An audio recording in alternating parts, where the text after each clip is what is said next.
Absana, j'espère que vous allez bien.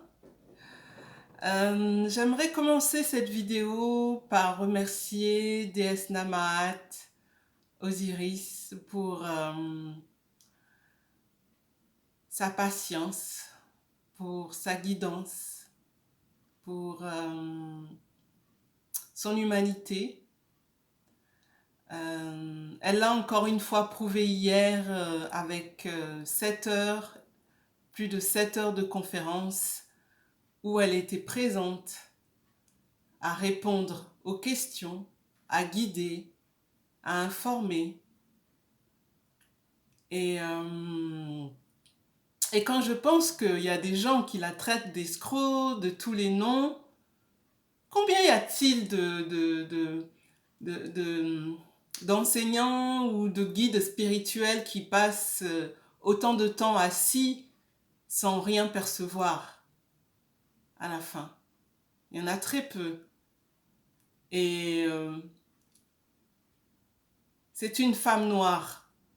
Et hier, on disait que si ça avait été une femme blanche, avec toutes ses connaissances, toutes ses avancées et ce qu'elle dit qu'elle est, elle aurait déjà reçu le prix Nobel de la paix, de la spiritualité, de l'intelligence, de je ne sais quoi. Donc, moi, j'avais vraiment envie de l'honorer aujourd'hui et de lui dire combien je suis vraiment touchée, combien je suis vraiment pleine de gratitude pour tout ce qu'elle fait et je voulais vraiment la remercier. Merci Desnamat, merci beaucoup vraiment pour tout ce que vous faites. C'est énorme, c'est énorme.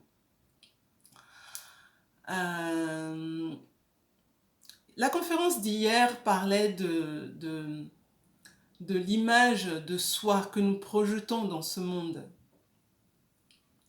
Alors que nous n'avons aucune connaissance de ce dont nous parlons, on est toujours là en train de parler, argumenter, ceci, cela, écrire des livres, des choses, alors que nous vivons dans un monde où tout est inversé et nous n'avons aucune connaissance de ce que nous-mêmes nous sommes. Donc, c'était vraiment intéressant de voir à quel point c'était flagrant, quoi. C'était vraiment flagrant. Et personnellement, en tant que femme noire, je, je, je me suis toujours interrogée sur ce monde, même lorsque je vivais en Afrique. Je suis née en Afrique, j'ai grandi jusqu'à l'âge de 14 ans avant de déménager en Europe, en France. Déjà en Afrique, j'observais beaucoup les gens et je trouvais que les gens étaient bizarres.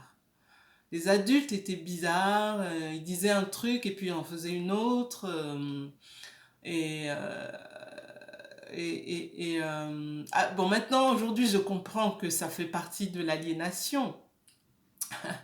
Donc, voilà, quand on grandit avec toute une famille, une société aliénée, ben, on ne peut être qu'aliéné à son tour. Donc, après, lorsque je suis venue en Europe, et quand j'ai vu aussi comment les Blancs traitaient les Noirs, je me suis dit, mais c'est quoi ce monde, quoi? C'est vrai que les Noirs, les Africains sont aliénés, mais les Blancs aussi sont aliénés, parce que euh, euh, ils ont, la majorité des Blancs ont ce comportement de on appelle ça le syndrome du sauveur blanc.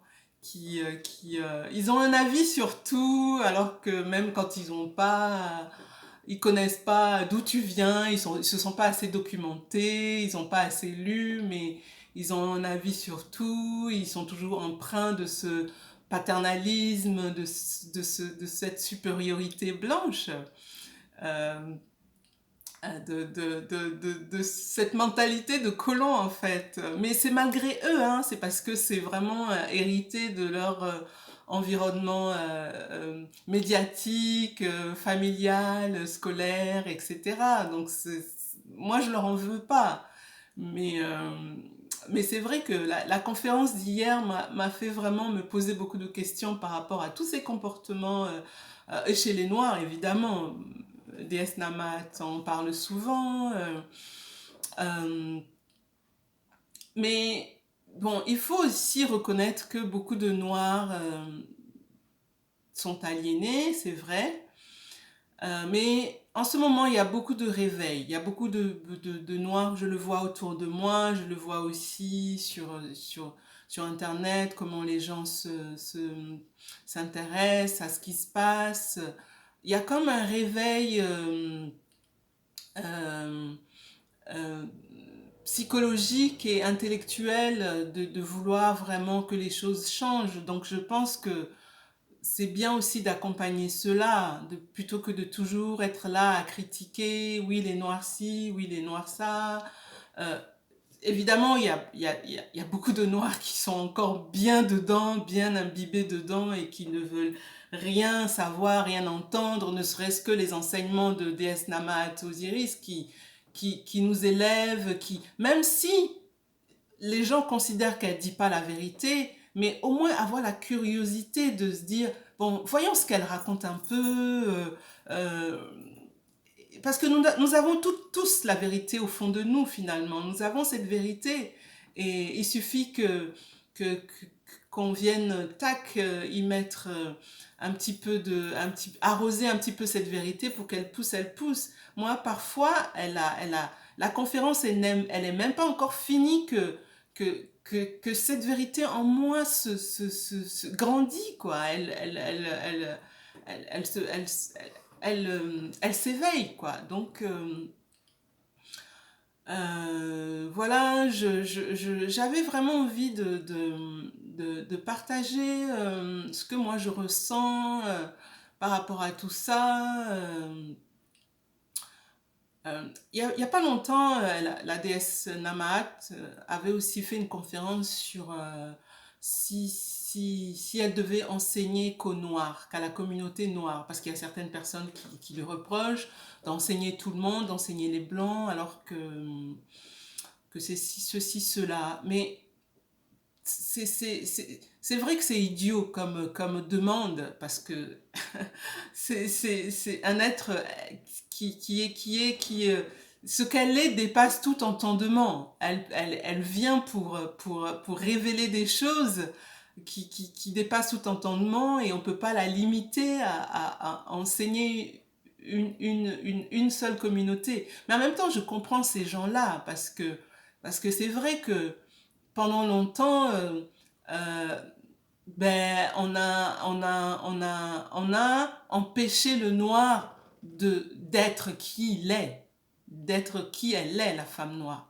C'est-à-dire que toutes les inventions, tout ce que les Noirs ont fait ont été cachés. Tout ce qui est bien vient du blanc et tout ce qui n'est pas bien vient du noir. Enfin, c'est un peu caricaturé, mais je veux dire, soyons quand même un peu honnêtes par rapport à ça. Donc c'est vrai que quand on voit un être comme ça, qui a la lumière illuminée, qui est noir, ben on a envie de se la garder pour nous aussi, parce que ben on se dit, ben voilà, euh, mais en fait, ben non, on peut pas se la garder que pour nous, parce qu'elle est venue pour tout le monde. Elle est comme le soleil brille pour tout le monde pareil, que tu sois blanc, noir, que tu sois mauvais, gentil, etc.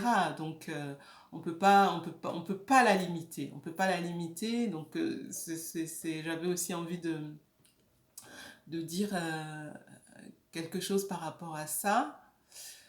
Euh, Oui, qu'est-ce que nous projetons comme image dans ce monde? Est-ce que nous sommes vraiment qui nous sommes? Est-ce que ce que nous sommes, c'est vraiment, c'est juste ce corps, ce métier, ce rôle de père, mère ou d'enfant, de parent? Est-ce que nous sommes vraiment que ça, vraiment?